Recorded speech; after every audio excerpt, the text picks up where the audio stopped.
we're going to the quarterbacks. So the only reason why this one stood out to a lot of people is the fact that it's the first time in the last 3 seasons that the Chiefs have decided to keep 3 quarterbacks on the active roster.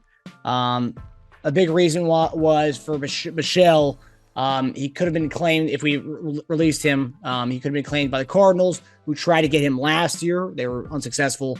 And then the Giants could have also claimed him as far as the early team that could have got him on the waivers. The Giants could have claimed him with Mike Kafka, who the OC for the Giants now was our QB's coach last year. So there was a little bit of strategy by claiming him and keeping him on the active roster. And maybe I've seen this too, that we could maybe potentially trade him. That's another thing that could be out there. I mean, we've seen a lot of trades happen today. We're getting like 7th round picks and 6th round picks type things. But what do you make of keeping the 3 QBs on the roster and possibly taking up another position from another position group? I mean, to me, it has to be a strategic move. That's where I'm looking at it. Somebody was asking on Twitter, like, well, what is Henne? What does he bring to the table? If that's the case, and you have Shane Buechele here, why keep Henne? Why do that then, right? If he's the guy, if he's the one that's overtaking this, then why keep that guy? But I think it has to be on, like you said, all those things as far as like you want to try to trade a guy, try to get something for him. You could possibly do that. Am I saying that he's that valuable that we could let him go, that other teams like, Arizona, New York? I don't know. I put it this way. He's been here for 2 years. They know him. He knows the system well. And I think because somebody said that he's one of Patrick Mahomes' boys, that's probably like one of the best protections you could possibly have is having Patrick Mahomes be your guy. If he likes you, man, then you're doing A-okay. A-okay. And so I just, I think to me, this says more about what you try to do in the future as opposed to like right now, because I don't see the reason to have 3 quarterbacks on the roster. I don't. He's taking up another roster spot. Could have been utilized for somebody else. I don't know. I've seen some, let me put it this way. I've seen some things, I guess, on defense what I thought guys were going to be able to stick and they didn't, had gotten rid of. And I was just like, oh, okay. I don't know. But is this one of those things where you have Chad and Chad's about to ride off to the sunset? Because if he's given pretty much another coach to help Patrick, what he can see on the defense, and that's part of his growth, having him with you, I understand that. If that's going to be the case, then just make him a coach, right? He ain't got to be on the team. You just make him a coach's assistant. You know what I'm saying? For real. Just make him that. So that's the way I look at it. I think with Henne, he's going to challenge Patrick. He's going to give him a little bit more insight, a little bit more knowledge about as far as what he's going to do. Shane's going to be like, oh, what do you say, Patrick? It looked great. I don't know. Hey, it looked good to me. What do you think? So I don't know. I just, I'm just kind of being funny here, but that like reality, I think, it just takes up a space. It takes up space to me. So I don't know. Yeah, I mean, it was interesting because over the last 3 years, we've only had 2 quarterbacks on the depth chart in the active roster. But before, apparently back in the day, if you look at Philadelphia history when Andy was there, he always had 3 quarterbacks on the roster. He always had 3 quarterbacks on the active roster. So, what's the difference now between the last 3 seasons in Kansas City? I don't know. I don't know, man. I guess he was learning. Sometimes you learn back then, the trust. And if guys are going to get hurt, who's durable. And you never want to get caught with your pants down. That's for daggone sure.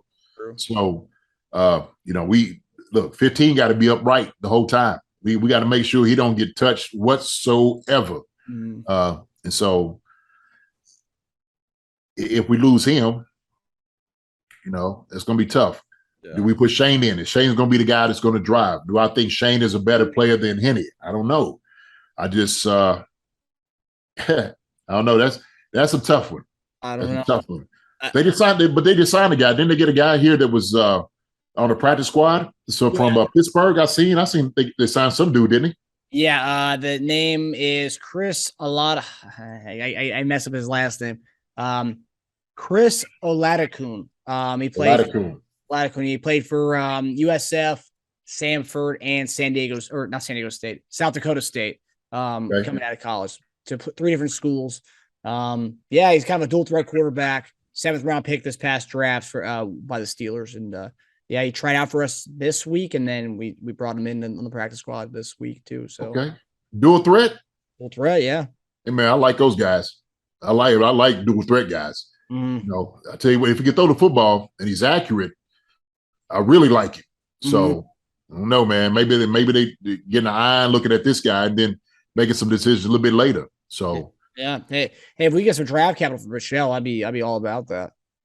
It's 100%. Right. Yeah. So I think, man, he had 11 for 17 this last preseason. So he did fairly well. You know, I'm gonna applaud his last game. I'm gonna applaud that. Yeah. The time before that, it just seemed like he was running around. He looked like a one-read quarterback, JD. Yeah. Now, who's man? The man. I think I shared the video of unnecessary roughness when he was running around. So I don't know. I think, but look, I do see a little bit in him. I see some bright things in Shane, you know, that I do like. Yeah. He'll get the first down with his feet. Yeah. I think he'll tuck and he'll take off running, and that's good. You know, sometimes you just keep doing that, man. You know, you're looking for a headache, and so I get you trying to make the team. You got to do everything in you know that's possible. Yeah, but yeah, do I trust a guy to win some games for us? Maybe. You know, I'm not. Look, I'm not here to crush on a guy. You know what I'm saying? And just crush his dreams and stuff. But I think, man, he's a serviceable quarterback. Is he justified to take that extra position, right? If we never had a third quarterback here before, right? Like, I don't know. Well, I mean, I will say he does go against the normal, at least from the time Andy Reid's been in Kansas City. Yeah. Goes against the normal backups that we wanted behind Patrick. So, you know, we had Chad Henne. Mahomes has that knee problem. We ended up signing Matt Moore, a veteran who started a lot of games in the National Football League. Buechele doesn't really have that. You know, God forbid anything happens to Mahomes, like that Browns playoff game. Henne was in that game. You know, I wouldn't be happy having Buechele in there. I think he shit his pants to come in such a closing moments like that in such a pivotal playoff game. I mean, for a guy who's never had meaningful snaps to come in a playoff game, I'd be very scared about that for him in that situation. Yeah, scared for him, the team, everybody, everything. Yeah. So I don't know. Maybe that's where he had to get into the Wildcat. Put McCole back there. Yeah. Shit, I don't know. hey, Kelce was recruited to Cincinnati. Kelce, hey, put that joker back. I was gonna say put that joker back there. Yeah. Sure, he get it done. Yeah. Hi, everybody. Thanks for watching. Subscribe here to get the latest from the show. Also, be sure to check out the best clips from Chief Concerns. And if you prefer to listen to the show, subscribe and follow us on Apple Podcasts, Spotify, and anywhere else you get podcasts.